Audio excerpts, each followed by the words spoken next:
Hello students, तो आज हम आपके लिए वीडियो लेके आए हैं जो कि पैराग्राफ है कोविड-19 कोरोना वायरस पर। और ये paragraph MP board class 12th के लिए बहुत बहुत इम्पोर्टेंट है। तो देखते हैं। कोरोना वायरस डिजीज़ कोविड-19 इज़ एन इन्फेक्शियस डिजीज़, यानी कोविड-19 एक संक्रामक बीमारी है caused by the SARS V two virus, जो किसके कारण हुई थी? सार्स वी टू वायरस के द्वारा, है ना। हाँ, most people infected with the virus, ज़्यादातर लोग इस वायरस से इन्फेक्ट हुए थे, will experience mild to moderate respiratory illness. तो उन्होंने इस चीज़ का अनुभव किया कि उनकी जो श्वसन होता है, जहाँ से वो सांस लेते हैं, उसमें थोड़ी सी दिक्कत आई। And recover without requiring special treatment, और वो रिकवर भी हो गए, ठीक भी हो गए, बिना किसी स्पेशल ट्रीटमेंट के। हाउ एवर, हालांकि सम विल बिकम सीरियसली इल, कुछ लोग ज़्यादा गंभीर रूप से बीमार भी हुए, एंड रिक्वायर मेडिकल अटेंशन, और उनको चिकित्सा मेडिकल का अटेंशन की ज़रूरत भी पड़ी।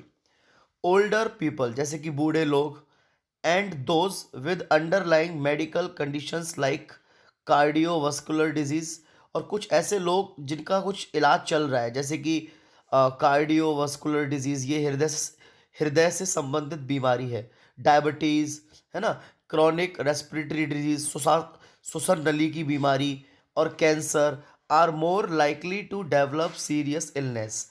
ऐसे लोगों को, जिनको ये बीमारियां थी, उनको गंभीर बीमारी कोरोना की जरूर हुई। Anyone can get sick with कोविड-19 एंड बिकम सीरियसली इल और डाई एट एनी एज। मतलब कोई भी इस बीमारी से बीमार पड़ सकता है, गंभीर रूप से बीमार हो सकता है, और किसी भी एज पर मर सकता है। तो ये ऐसा इसमें हुआ। The best way to prevent, लेकिन सबसे अच्छा तरीका इसको रोकने का है, एंड स्लो डाउन, या कम करने का है, स्लो डाउन ट्रांसमिशन, वो क्या है? To be well informed about the disease, कि पहले तो आपको इस बीमारी के बारे में वेल इन्फॉर्म्ड, अच्छे से पता होना चाहिए। And how the virus spreads, कि ये वायरस फैलता कैसे है। Protect your self and others, खुद को सुरक्षित करें, एंड अदर्स, दूसरों को सुरक्षित करें। फ्रॉम मीन्स से, मतलब खुद को सुरक्षित करें और दूसरों को सुरक्षित करें। From the best way to prevent from the infection, इस इन्फेक्शन से। बाई स्टेइंग एटलीस्ट 1 मीटर, दूर रहकर, कम से कम 1 मीटर दूर रहकर। अपार्ट फ्रॉम अदर्स, दूसरों से।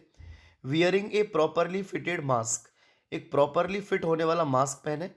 Washing your hands and using an alcohol based रब फ्रीक्वेंटली, अपने हाथ को धोते रहे, और अल्कोहल बेस्ड जो रब आता है हाथ को साफ करने का, उसको लगातार यूज़ करते रहे, यानी हैंड सैनिटाइजर को। गेट वैक्सीनेटेड, वैक्सीन लगवाएं। When it is your turn and follow local guidance, जब आपकी बारी आए, और फॉलो करें लोकल गाइडेंस को जो आपको दिए जा रहे हैं। Virus can spread from an infected persons mouth और नोज, ये जो वायरस है ये फैल सकता है किसी भी संक्रामक इंसान के मुंह से या नाक से। इन स्मॉल लिक्विड पार्टिकल्स, किसमें? छोटे से तरल पदार्थ में, पार्टिकल्स में। वैन दे कफ, जब वो छींके, कफ खांसी आए, स्नीज छींके, स्पीक बोले, सिंग गाए, और ब्रीथ या फिर सांस ले। तो these particles range from larger respiratory droplets to smaller aerosols. तो ये पार्टिकल्स जो हैं, जो उसकी श्वसन नली से निकल के आते हैं, है ना। It is important to practise respiratory etiquette, तो आपके लिए इम्पॉर्टेंट है कि आप श्वसन नली के लिए कुछ ना कुछ व्यायाम करते रहें। फॉर एग्जाम्पल, जैसे by coughing into a flexed elbow, जैसे कि आप कफ, अपने अंदर का कफ जो है, उस कफ को निकालें। फ्लेक्स्ड एल्बो, यानी अपनी एक लचीले एल्बो, मतलब कोहनी से उसको मोड़ कर। एंड टू स्टे होम, अपने घर पर रहें। सेल्फ आइसोलेट, खुद को आइसोलेट करें, अकेले बंद रखें, किसी कमरे में अलग एक जगह हो जाए। अनटिल, कब तक? You recover if you feel unwell, जब तक तुम ठीक ना हो जाए, या जब तक तुम अच्छा फील ना करने लगे, है ना। तो जब तक आपको ऐसा फील हो रहा है, अनवेल फील हो रहा है, तब तक आप अंदर रहें। जब तक आप रिकवर ना हो जाए, तब तक आप अंदर रहें। तो ओवरऑल इसमें यह बताया गया कि कोरोना वायरस जो है वो इन्फेक्शियस डिजीज़ है, और उसके वायरस का नाम बताया गया। फिर इसके लिए क्या क्या इसके सिम्टम्स हैं, क्या क्या इसकी प्रिकॉशंस हैं, सारी चीज़ें इसमें बताई गई। तो आप इसका स्क्रीनशॉट लेके अपनी नोटबुक में कहीं लिख कर और इसको अच्छे से याद कर लें। इसके आने के एग्ज़ाम एमपी बोर्ड एग्ज़ाम में बहुत ज़्यादा चांसेस हैं। धन्यवाद।